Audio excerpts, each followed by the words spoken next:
يعني يا سيسي أهل غزة بيموتوا قدام عينك من الجوع ومن الحرب، وبلاد عربية قلبها محروق ما عم بتنام عشان تحل قضية غزة، وانت رايح تمد ايدك لإسرائيل وتعمل معاهم صفقة غاز لصالح إسرائيل.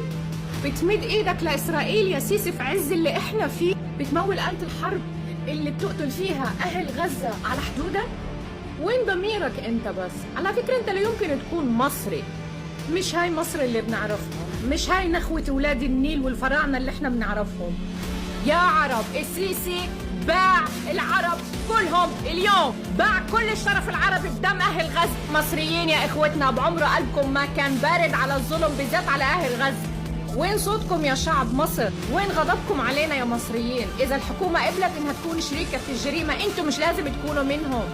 هذا مش رئيس، هذا تاجر دم، نسخة تانية من نتنياهو، عم يعمل كل اللي إسرائيل بدها إياه، يحسبها بس أرقام ومليارات. بس شكله نسي إنه في مصريين شرفاء وما رح ينسوا. ويوم الغضب جاي على كل الخونة. اليوم غزة وبكرة مين؟ ما تحموا الخاين، ما تغلطوا غلطة تانية. لأمتى رح تضلوا ساكتين؟